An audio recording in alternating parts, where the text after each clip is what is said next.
Yes sir. And sir ఒక patient మీ దగ్గరికి వచ్చినప్పుడు అంటే క్రానిక్ డిసీజెస్‌కి హోమియోపతి పనిచేస్తుందా? లేకపోతే ఒక ప్రాబ్లమ్ స్టార్ట్ అవుతుంది. జనరల్‌గా జస్ట్ ఒక కాఫ్ ఉందండి. కాఫ్‌తో వచ్చాను నేను మీ దగ్గరికి. చాలా లైట్‌గా ఉంది. ఎక్కువ అవుతుందేమో అని భయంతో వస్తాం జనరల్‌గా. సో, ఇలా కాకుండా టీబీతో వచ్చాను నేను. నాకు ఆల్రెడీ టీబీ కన్ఫర్మ్ అయిపోయింది. అంటే చిన్న ఎగ్జాంపుల్ నేను అడుగుతున్నాను. ఇలా వచ్చినప్పుడు జనరల్‌గా టీబీకి సంబంధించి బాగా పనిచేస్తుందా మెడిసిను? ఇలాంటి సింపుల్‌గా ఉండేటువంటి చిన్న చిన్న ఫీవర్స్ అని, లేకపోతే కాఫ్ అని ఇలాంటి వాటికి పనిచేస్తుందా? అంటే మీకు ఇక్కడ ఏంటంటే సరే. ఒక సిస్టానికి కొన్ని లిమిట్స్ ఉంటాయి నేను చెప్పాలంటే. హ్మ్. మీరు అడిగిన క్వెషన్ మీకు చాలా డీప్‌గా వచ్చినది. ఏదైనా చాలా డీప్‌గా వెళ్ళాలి మీకు. ఎందుకంటే మీకు టీబీ అనేది మీకు ఏమవుతుంది, సరే. నా పర్సనల్ ఎక్స్‌పీరియన్స్ ప్రకారం చూసుకుంటే టీబీని కూడా డ్రగ్స్ ఉన్నాయి, మంచి డ్రగ్స్ ఉన్నాయి హోమియోపతి. కానీ కంప్లీట్ హోమియోపతి టీబీ కోసం డిపెండ్ కావాలనుకోవడం తప్పనుకుంటాను నేను. This is my experience. ఎందుకంటే 30 ఇయర్స్ నా ఎక్స్‌పీరియన్స్‌లో యెస్. టీబీ కేసుల్లో మనకు జనరల్‌గా అల్లోపతి ఎఫెక్ట్ చాలా బాగుంటుంది. ఓహ్! ఎందుకంటే మీకు పేషెంట్ ప్రోగ్నోసిస్ చూసాం కాబట్టి. ఓహ్! సో జనరల్గా మనకు అందువల్ల నేనేం అడ్వైజ్ చేస్తాను, అల్లోపతి వాడుకోమని చెప్తాను. బట్ మిగతా కేసులతో కంపేర్ చేసుకుంటే ఏవైనా సర్జికల్ కేసులు కావచ్చు, ఇవి సర్జికల్ మేనేజ్మెంటే తప్ప ఇంక దేనికి పనికిరాదు అనుకునే కేసులు కూడా మన హోమియోపతి మేనేజ్ చేస్తాం. ఓహ్! ఇప్పుడు నేను చూసే కేసులో కూడా 95% నాకు అంటే సీరియస్ ప్రాబ్లమ్‌తో వచ్చిన వాళ్ళు కూడా క్యూర్ అయిన సందర్భాలు ఉన్నాయి. చెప్పండి మీకు 95% సర్జికల్ కేసులు నా దగ్గరికి వస్తాయి. వావ్! సో ఇంకా వాళ్ళకి సర్జరీ చేసుకోవాలా, దట్ ఈస్ ఇన్ఎవిటబుల్, మేము లేవలేము డాక్టర్ గారు, కూర్చోలేము డాక్టర్ గారు అన్న హౌ ఇట్ కేసులు ఈస్ ఉంటాయి. Possible sir? అదెలా సాధ్యం సార్ అసలు?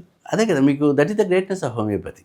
That depends on home doctor. మీకు సరైన ట్రీట్మెంట్, సరైన రిజల్ట్ రావాలంటే సరైన డాక్టర్ దొరకాలి, సరైన మెడిసిన్ దొరకాలి, సరైన ట్రీట్మెంట్ ఉండాలి. ఈ మూడు ఉండాలి. మంచి డాక్టరు, మంచి మనసు, మంచి మెడిసిన్, ఈ మూడు దొరికాయనుకోండి తప్పనిసరిగా రిజల్ట్ ఉంటుంది.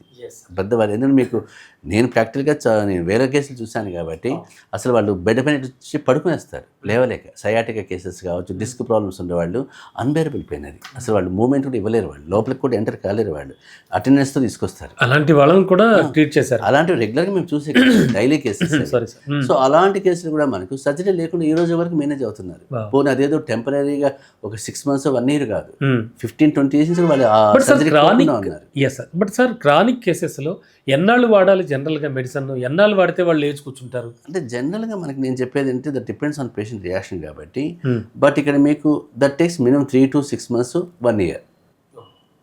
నేను ఇచ్చే డ్యూరేషన్ ఇప్పుడు కూడా ఫస్ట్ 1-2 months రిలీఫ్ రావాలి పేషెంట్కి. రిలీఫ్ రాలేకపోతే ఆ ట్రీట్మెంట్ పార్ట్ పెద్దగా జరగలేదని అర్థం. అది ఏ డాక్టర్ దగ్గరికి వెళ్ళినా కూడా, హోమియో డాక్టర్ దగ్గరికి పేషెంట్ 2 months వెయిట్ చేయాలి. 2 months 2 to 3 months నాకు రాలేదు సార్ రిలీఫ్ అంటే డాక్టర్నైనా మార్చాలి, పేషెంట్ అయినా రివైండ్ చేసుకోవాలి. ఏదంతే అది అది నా కాన్సెప్ట్. అది నా పేషెంట్ కూడా అలానే ఉంటుంది. 3 months నా దగ్గరకు ఉంటే అప్పుడు మళ్ళీ నేను రివైండ్ చేసుకుంటాను కేసు. ఏదో మిస్టేక్ జరుగుతుంది, పేషెంట్ ఇంటర్ప్రిటేషన్ మిస్టేక్ అయిందా, నా సైడ్ నుంచి మిస్టేక్ అయింది అనేది. అందువల్ల మన మెజారిటీ పేషెంట్ మన దగ్గరికి వచ్చిన వాళ్ళు 1-2 months రిలీఫ్ చెప్తారు కాబట్టి దాని గురించి మళ్ళీ ఎవాల్యుయేట్ చేసే ఛాన్స్ రావట్లేదు ఎక్కడ కూడా. కొన్ని కేసులు మనకు 5% ఆఫ్ ఫెయిల్యూర్ రేట్ అనేది కామన్. ఇప్పుడు ఒక డాక్టర్కు 50% ఉంటేనే ఎక్కువ సక్సెస్ రేట్. మనం 80-90% సక్సెస్ రేట్ తీసుకున్నప్పుడు ఇంకా 10%, 5% గురించి పెద్దగా వరి అయితే అవసరం రాకపోవచ్చు. ఆ ఛాన్స్ కూడా మన పేషెంట్కి ఇవ్వమనుకోండి. బట్ నేను చెప్తున్నాను, అందువల్ల పేషెంట్స్ ఎప్పుడు కూడా ఏదైనా హోమియో డాక్టర్ని అప్రోచ్ అయినాము అనుకుంటే మాత్రం 3 months వెయిట్ చేయాలి. 3 months కంపల్సరీ వెయిట్ చేయాలి. ఆ డాక్టర్ పై డిపెండ్ కావాలి. 3 months తర్వాత రాలేదంటే డాక్టర్ని ఒకసారి అడగాలి, ఎందుకు మాకు రిలీఫ్ రావట్లేదు, ఒకసారి మరి రివైండ్ చేస్తారు కేసుని. అంటే పేషెంట్ సైడ్ నుంచి కూడా తప్పు ఉండొచ్చు, డాక్టరే కాకపోతే. మీరు ఇచ్చినవి మెడిసిన్ కరెక్ట్ టైంలో వేసుకోవచ్చు, వేసుకోలేదు, తన ఇంటర్ప్రిటేషన్ సరిగా లేకపోవచ్చు, సరైన కేసు ప్రెజెంటేషన్ చేయలేకపోవచ్చు. అందువల్ల పేషెంట్ కూడా ఒకసారి ఛాన్స్ ఇచ్చామనుకోండి మళ్ళీ రివైండ్ అవుతుంది. అప్పటికీ రిలీఫ్ లేకపోతే ఇంకా డాక్టర్ని మార్చుకోవడం మంచిది, అంతకంటే ఏం లేదు. డాక్టర్ గారు జనరల్గా హోమియోపతి అంటే బాగా లేటుగా తగ్గుతుంది అనేటువంటి సమాధానానికి మీరు ఏం చెప్తారు సార్? అంటే ఎవరిని అడిగినా కూడా ఆల్మోస్ట్ ఆల్ నవేడేస్ కొంచెం జనాల్లో మార్పు వచ్చింది. అన్డౌటెడ్లీ ఖచ్చితంగా చాలామంది హోమియోపతి వైపు వస్తున్నారు, no doubt sir. But comparatively allopathy కానీ లేకపోతే ఇంకా మిగతా ఏవైనా కూడా వాటితో సరిపోల్చినప్పుడు అంటే జనరల్గా సరిపోలుస్తూ ఉంటారు కదా, అటువంటప్పుడు ఖచ్చితంగా లేట్ అవుతుంది అంటారు. దీనికి మీ సమాధానం ఏంటి? అది నథింగ్ బట్ ఇది మిత్ అంతే. ఎందుకంటే ఒక అపోహ అంతే. ఎందుకంటారా, హోమియోపతిలో సరైన డ్రగ్ పడితే 5 minutes రిలీఫ్ వచ్చేస్తుంది. సివియర్ పెయిన్ అయినా సరే, సివియర్ కాఫ్ అయినా సరే, సివియర్ ఆస్తమా అయినా సరే, సివియర్ ఏవైనా ఎక్కువ. మరి జనాల్లో ఈ కాన్సెప్ట్ అంటే ఈ స్పృహ ఎందుకు ఉందంటారు? అంటే మీకు వాళ్ళకి సరైన డాక్టర్ దొరకలేదు అంతే. ఇప్పుడు ఎందుకు నేను చెప్తున్నానంటే, నేను భరతనాట్య క్లినిక్లో స్టార్ట్ చేసినప్పుడు 100 మంది పేషెంట్స్లో 90 మంది అక్యూట్ కేసులు. అంటే సివియర్ ఆస్తమా అలర్జీస్కి వచ్చేవాళ్ళు. ఆస్తమా అంటే ఎలా ఉంటుంది, మీకు రాత్రి మిడ్ నైట్ లేపేసేవాళ్ళు నన్ను. ఒక అలోపతి డాక్టర్ దగ్గరికి లేపుతారు కానీ నర్సింగ్ హోమ్స్లో, హోమియో దగ్గరికి మిడ్ నైట్ రారు ఎవరు కూడా. అలాంటివి మీకు నాకు 12 to 1 అప్పుడు బెల్ కొట్టేవాడు, calling bell, residence cum clinic కాబట్టి నాకు.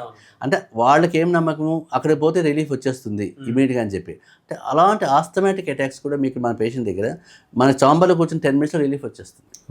Great sir. నాకు నిజంగా అయితే నా సక్సెస్సే కాదు, నాకు రిప్యుటేషన్ రావడానికి మెయిన్ అది. నా నేమ్ రావడానికి కూడా భరత్నగర్ కాలేజీలో నా ప్రాక్టీస్ అలర్జీస్ పైన. అంటే 100 మందిలో 90 మంది అలర్జీస్ వచ్చేవాళ్ళు నా దగ్గర అప్పట్లో. అందువల్ల మీకు సివియర్ ఆస్తమా కావచ్చు, కాఫ్ కావచ్చు, కోల్డ్ కావచ్చు, ఫీవర్ కావచ్చు, అసలు పేషెంట్ అక్కడ కూర్చొని 10 minutesలో హ్యాపీ ఫీల్ అయ్యేవాడు. సూపర్. పేషెంట్ కూడా ఏమనుకునేవాడు, డెలిఫ్రిన్ డెకడ్రాన్ ఇంజెక్షన్ కంటే కూడా సాధ్యమైపోతే తగ్గుతుంది అనే నమ్మకం నా పేషెంట్స్ వచ్చింది. అది నిజంగా నా ఎంట్రీ లెవెల్లో అదే మేజర్ నా ఇది, నా స్ట్రెంత్, నా వెపన్ కూడా నేను చెప్పాలి. అలర్జీసే నా వెపన్ లాగా ఉండేవి. తర్వాత మన ప్రోగ్రెస్ అయ్యేది మన కేసెస్ మారిపోతాయి కాబట్టి తప్పనిసరిగా డిఫరెంట్. అందువల్ల మీకు అక్యూట్ ఎమర్జెన్సీస్ కానీ, అక్యూట్ కేసెస్ కానీ సరైన డాక్టర్ కానీ అప్రోచ్ అయితే అసలు హోమియో డాక్టర్ దగ్గరికి వేరే డాక్టర్ వెళ్ళాల్సిన అవసరం రాదు. Super sir, super sir. జనరల్గా హోమియో మెడిసిన్ తీసుకోవడానికి అర్హులు పిల్లల దగ్గర నుంచి మొదలు పెడితే పెద్దల వరకు, అలాగే ఏజ్ గ్రూప్స్ కానీ లేకపోతే మేల్ అండ్ ఫీమేల్ కానీ ఎవరైనా అర్హులేనా? అందరికీ కూడా హోమియో మెడిసిన్ ఉంటుందా అన్ని విధాలుగా? అందరికీ అది age group there is no restrictions అండి. ఎందుకంటే 0 to 100 వరకు తీసుకోవచ్చేం కాదు. కానీ మన పేషెంట్స్ కొందరు ఏమంటే హోమియోపతి మళ్ళీ ఫస్ట్ పిల్లాడు పుడుతూనే తీసుకుంటే భయపడతారు, ఎందుకంటే ఎమర్జెన్సీ అయితే ఎలా అవుతుంది అనేది. కానీ ఇక్కడ ఏమవుతుంది మీకంటే, ఇప్పుడు మీరున్న ఇప్పుడు మన దగ్గరికి వచ్చే పేషెంట్సే ఉన్నారు, వాళ్ళ ఫ్యామిలీ నా దగ్గరికి వస్తుంటారు, వాళ్ళకి పిల్లలు పులుతారు, ఆ పిల్లాడిని మన దగ్గరికే తీసుకొస్తారు వాళ్ళు. సార్ మీరే ఇవ్వండి హోమియోపతి, బయట పోవద్దని. ఆ పిల్లాడి అలాంటి క్లయింట్స్ కూడా ఉన్నారు. నా 3 generations నాతోనే ఉంటాయి. మెజారిటీ నా ప్రాక్టీస్లో ఆల్మోస్ట్ 3 generation ఫ్యామిలీస్ నా దగ్గరే ఉన్నాయి. వాళ్ళ అమ్మా నాన్న నా దగ్గరికి వచ్చింటారు, వాళ్ళ కొడుకుని తీసుకొచ్చినప్పుడు 5th class 6th class చదువుతుంటారు పిల్లలు, అప్పుడు తీసుకొస్తారు. వాడికి పెళ్ళి అవుతుంది, వాడికి పెళ్ళి వాడు బాగా పుడుతున్నాడు. అంటే 25 yearsలో వీళ్ళ జనరేషన్స్ ఈజీగా వచ్చేస్తాయి, 3rd generation వస్తుంది. సో వాళ్ళు కూడా వద్దు మన డాక్టర్ దగ్గరికి వెళ్దాం, హోమియోపతి స్టార్ట్ చేద్దాం ఈ పిల్లాడికి అని వచ్చిన వాళ్ళు చాలామంది చూశారు. అందువల్ల మనకు ఆ ప్రాక్టీస్ ఫ్యామిలీ డాక్టర్ కాన్సెప్ట్ అంటారే, ఆ కాన్సెప్ట్ ఇంకా ఉంది. ప్లస్ ఒక అడ్వాంటేజ్ కూడా ఏంటంటే, ఆ చిన్న ఏజ్లో ఫస్ట్ సెకండ్ ఇయర్లో నా దగ్గరికి వచ్చి వాడిన పిల్లలు, కోల్డ్ కాఫ్ గురించి వాడిన పిల్లలు 25 years వచ్చి వాడు కోల్డ్ కాఫ్ చేయలేదు. అది గ్రేట్నెస్ ఇక్కడ.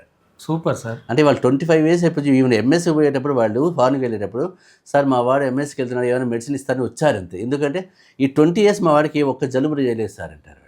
That is the greatness of homeopathy. Super sir. అది అక్కడ మీకు అది మిరాకిలే కదా, అది అద్భుతం అది. ఎందుకంటే ఈవెన్ మా వాడి ఎగ్జాంపుల్, నా కొడుకు కూడా ఎగ్జాంపుల్. వాడికి నేను హోమియోపతే కదా, చిన్నప్పటి నుంచి వాడికి హోమియోపతి. చల్లకపోతే ఏం వాడినా పారాసిటమాలే వాడి ఉంటాను అంతే వాడి కోసం, ఫీవర్ అప్పుడు. అది కూడా అదే తండ్రిగా భయపడి, తండ్రిగా నేను చాలా ఓపెన్ గా చెప్పేస్తున్నాను. వాడికి కూడా నేను హోమియోపతి చిన్నప్పటి నుంచి వాడిన వల్ల ఈ రోజు వాడికి మేజర్ కంప్లైంట్స్ ఏమీ లేవు. సూపర్. ఇక్కడ వాడికి అంటే నా చేత డాక్టర్కి అలోపతి డాక్టర్కి వెళ్ళామనే ఛాన్స్ రాలేదు. వండర్ఫుల్. అది దేవుడి దయ అనుకోవచ్చు, అది హోమియోపతి కావచ్చు. ఖచ్చితంగా మీ చేతిలోనే ఉంది, అందులో no doubt. I must be thankful to God also. ఎందుకంటే ఇంత ఏజ్ వచ్చినా వాడికి ఎలాంటి ఇబ్బందులు, ఈవెన్ జలుబు కూడా చేయదు వాడికి. గ్రేట్నెస్ అక్కడ.